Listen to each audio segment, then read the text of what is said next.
This is just a portion of it. Clothes, food, toys, books. That's how we show up for our familias when they're in pain, when they're in need. We don't walk out. So I'm gonna fast forward real quick though. The work continued after May, and as you know, in the summertime, June and July, things got even worse. And the work continued. The teachers continued to gather items, and they delivered items. They personally delivered items in their vehicles to immigrant families who were not getting out of their homes. In August, we became officially a community school, and then if you want to learn more about what that means, we can talk later. But the first thing you do as a community school, right, Hilda, is we do a needs assessment. You can't assume that you know what the families need if you don't ask. So we throw out a 16-question survey. It's pretty lengthy. It's very specific. We had 10 classified members respond to the survey. About half of our teachers. I used to say only 30 teachers, and my principal says, no, that's like half, like positive. 800 students responded. We serve about 1,100. I think it was 6th grade, Miss Kendra, that we're missing, but that's okay. And we had a whopping 300 families answer our questions. That means we had over 1,000 voices in data form. What do we do with that? Wait, how do I do it? Artificial intelligence, of course. So if you're interested, I do have this beautiful report that I've created that not only shows what each group had to say about what they need, but it also does cross sections of, you know, what does the community need? It's beautiful. So what do you do with the data? Who cares if I'm asking you what you want if I'm not going to do anything? ¿Qué importa? You have to use your data. I pulled this quote from a teacher that's relevant to our work today. Would a student in the back like to read it out loud? Go for it. Immigration and community service workshops would really help families. Parents wait in cars with their kids until gates open. That makes them vulnerable. Teacher. It's true. I noticed that too. I noticed less foot traffic. All of a sudden, Juanito, who used to come to school with his grandma and Tia, he's walking by himself. So a teacher approached and say, hey, do you think it would be a good idea to start with like VC Defensa and they can come and talk to us about how we can support? Yeah. And then we're gonna invite them back to speak with their familias at back to school night.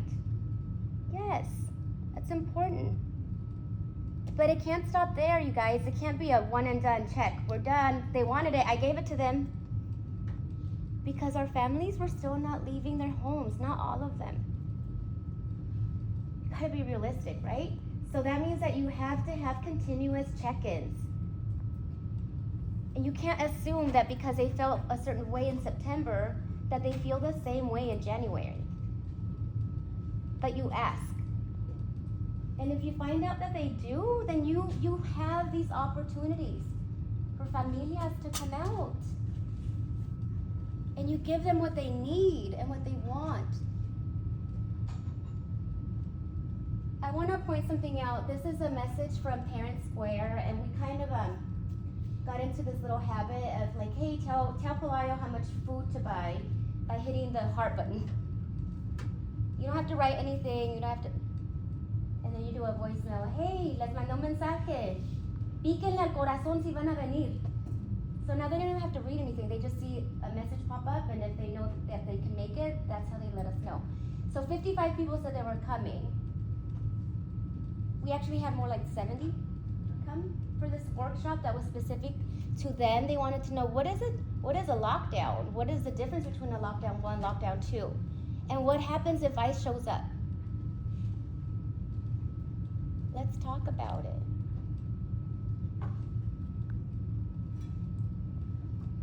Now, when we have these meetings, it's great to have people come. Cool.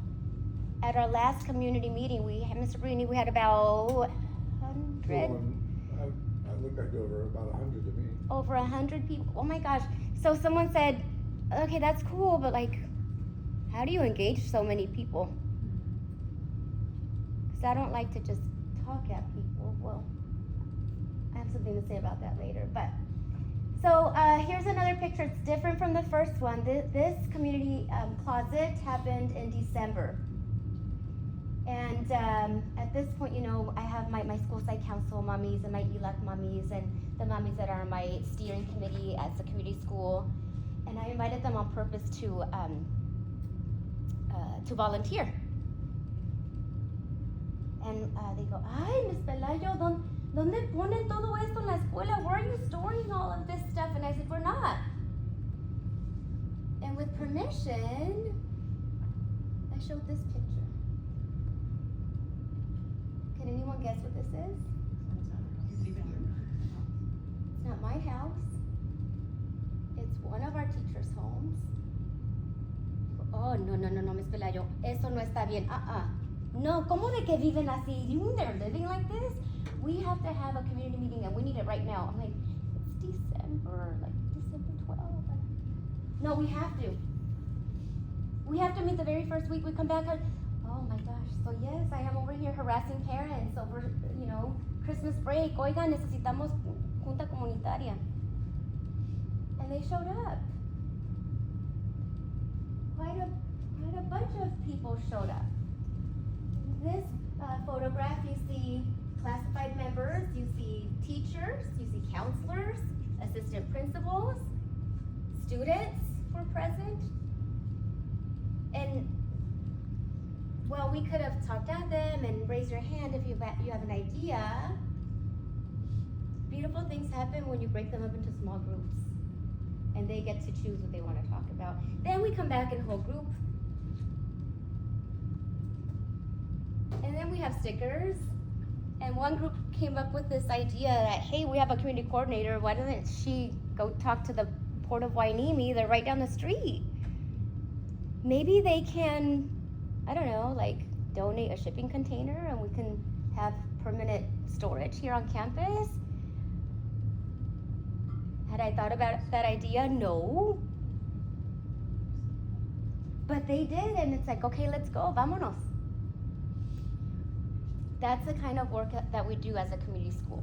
We have real life problems, and we don't ask one person to come up with a solution. We do it together. I'm gonna fast forward again. So we have had nice and steady growth with community schools and meetings and what that looks like. And our next one's gonna be super cool. The Port of Hueneme is coming back.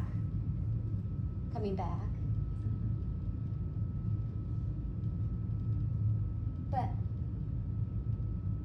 it's beautiful to see what can happen inside of a school.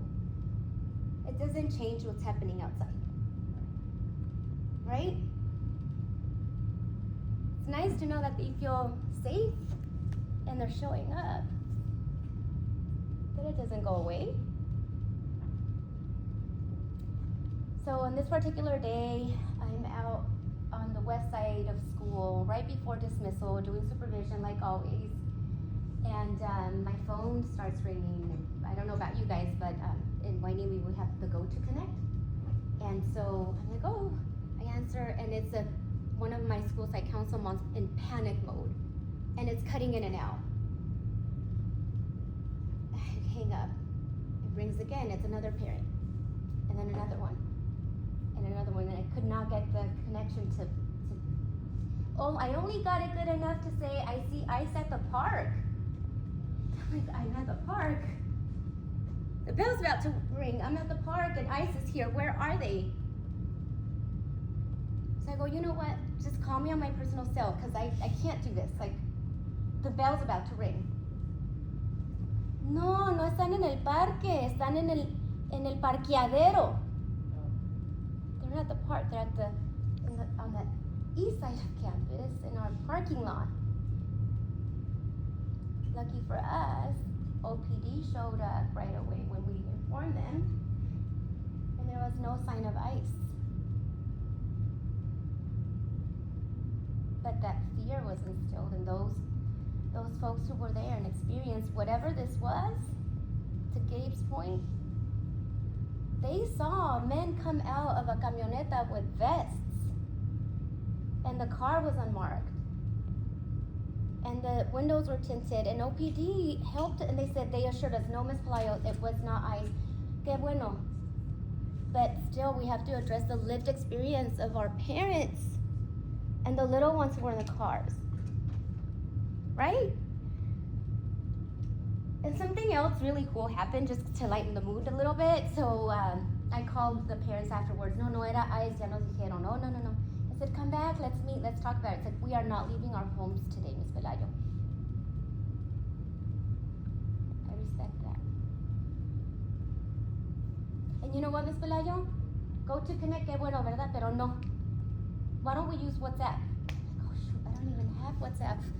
So I download it and I look up their numbers and I get, Ms. Correa, I have her permission to have her name here. And he's right here, I'm like, hola, no sé cómo agregar a más personas. Like, help me. Oh my gosh, our biggest asset right now. She goes, nosotros podemos agregar a más papás. They took care of it for me. This is our mode of communication. Like it was talking, like right now, if something were to happen, I just pull up my phone and ya estamos. And now they're the ones like messaging me on there like, oh my God, this is happening at the high school. How come you don't tell all of the families about it? It's super cool. But it takes active listening right now to really sit and hear and not just say, I know what's going on because I see what's on the news and I know that you're scared. No, once I explain to them that actually school is one of the safest places you can be at right now because we have these protocols in place and we will not allow ICE to come through the gates, and that our officer will be there at the front waiting for them to escort them in, they come. So that very next morning we meet with the principal and they're telling us what they want and need and what is our plan, because you sent the plan but it's 15 pages long and we don't have time. What are you going to do? Same thing with staff. Kids talk, and through we don't want the information to be muddled. It has to come from administration. What information do we have, and what are we going to do about it?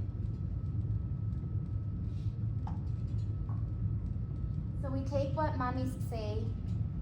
We hear it. We take it to the district office, and before the end of the day, we send out our plan. This is what we will do.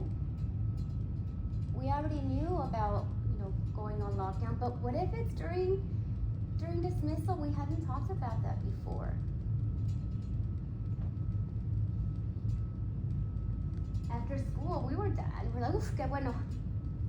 So, there was no ICE activity that day, but some of our Blackstock teachers asked to meet with us, and they said, hey, Ms. Pelayo, our families are really vulnerable. When we come, there's kids outside around the perimeter, starting between 8 and we don't open until 8:15. Can't we just open the gates at 8 o'clock? And there's this urgency, and my principal was like, yeah, let's do it. And I go, hold on. I am one of 2 Latinos on an admin team of 5. One of 2. And in this meeting, I'm sitting with some teachers who are not Latinos, and they're advocating, and my heart's just like, they care. And they care enough to say, if it happens again, we need to have Ms. Pelayo stay, because we need an administrator here. It's better if you stay here. These people really care about me, about the kids. I want to open campus at 8 o'clock too, but right? assumption that all of our families feel like me and I'm a coward and I'm at the park and are we making an assumption or is there really a need to open campus? And I say that with all the love and respect for our families. But we can't just assume, we have to ask.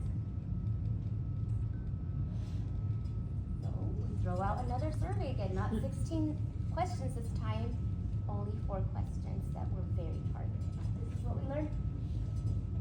First of all, it's kind of cool that we got over 800 responses. About 130 parents responded, and 60% of respondents said, yes, please open campus early because it would make me feel more safe. But the other thing that we learned, and we did this on purpose, again, we base our work on our assets.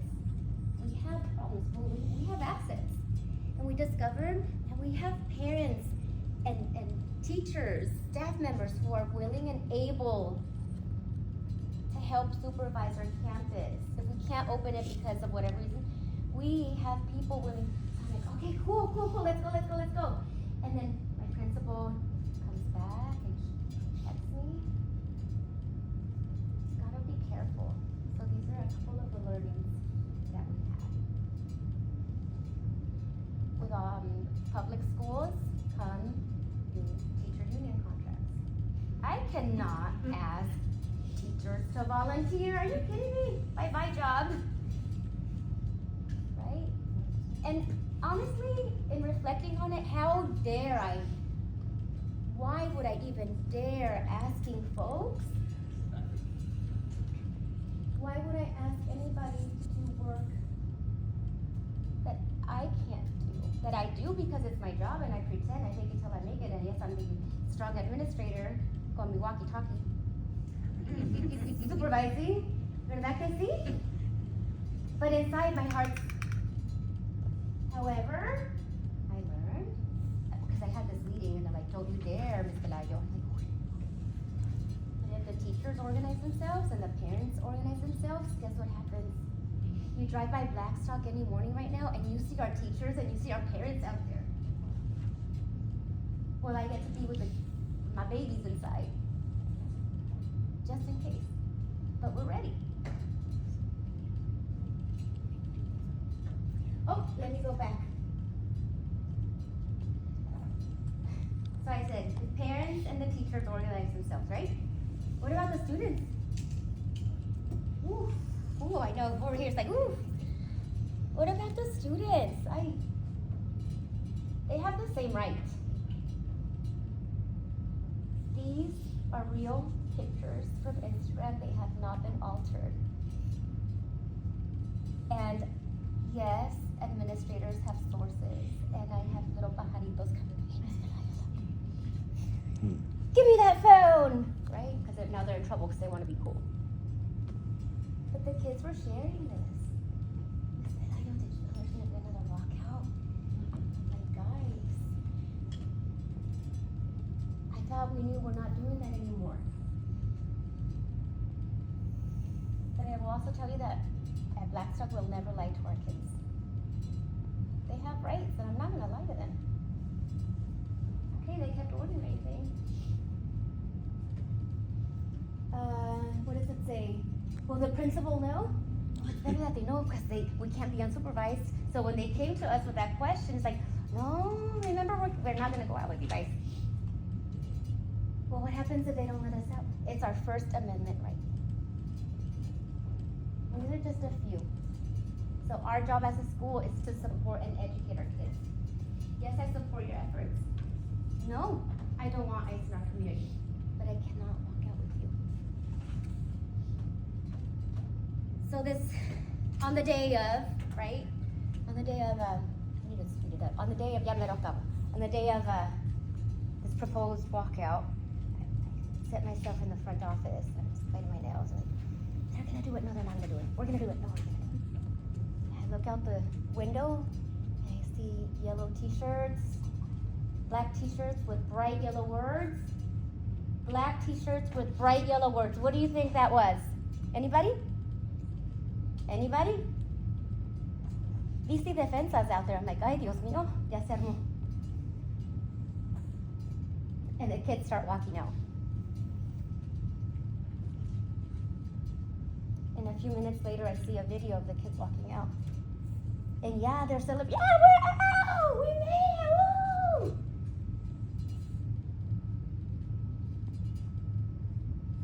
But we reflect and we grow because the kids who actually organized it had the best intentions, right? See or no? They're standing up for their moms, dads, tios, tias. But with everything, sometimes like things happen. We did have a couple of fights ensue on the way. We did have some highly special day students walk out because they just didn't know. They just followed the crowd. And the comments you see here, some of them not so positive. So we take that information and we educate the students and we move forward. And they know now that they have a one and done. And I'm not even, at least that's what we learned, right, Mr. Breen? It's one and done per year. You've exercised it. There's a state law that all students are allowed to have a excused absence for one civil protest during the year, as long as the parent calls in and makes that possible. So they can't just leave. The parent has to be sort of aware of that as well. And this comes from conversations with teachers, like, Mr. Barini, they have a right, and I don't mean Mr. Barini, but like teachers. We talk. Yeah. We talk, right? But then we learn, and then we teach the kids, and we go, okay. And that first gentleman's comment, I believe he's an old school board member for Wainimi School right. District. Yeah. That's right. So, remember when I said we're not allowed to go out with the kids? Well, I wish I had captured it, and I did have it. I know I wasn't driving and taking video or pictures, I wouldn't do that. But I do have this beautiful image that I remember of VC Defense as an organization with organized volunteers escorting our kids, and the beautiful signs that our kids had. They're not just getting out of school just to get out of school. They're leaders. I'm almost done. So, community school coordinator. I'm gonna go out in the community and get all these partnerships. I drafted this letter in July or something. I'm gonna go to Vallarta. We're gonna get all these gift cards and I'm even gonna have a sample of how we can have a part. No, I learned something amazing.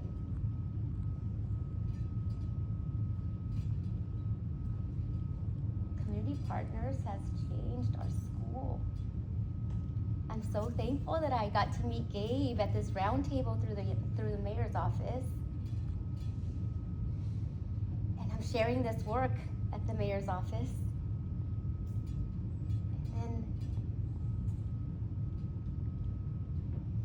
And then the phone starts to ring. Hey, it's Kowloon. We heard about the work that you're doing with your kids. You got some civic engagement going on over there, don't you? Yes, we do. Do you think that you could help us identify, 5, 10 students who might be interested in meeting Dolores Huerta?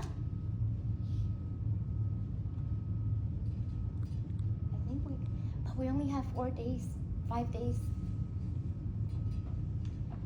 Well, I am so lucky that when I told the teachers about it, they organized and said, we will give up our lunch to prepare the kids so that it's a more meaningful experience for them.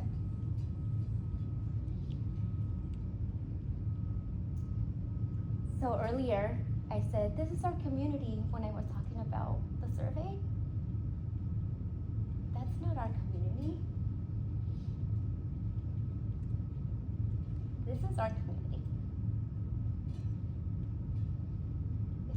All of these folks. It's OPD coming with us in January when the first walkout came, and they're keeping our kids safe.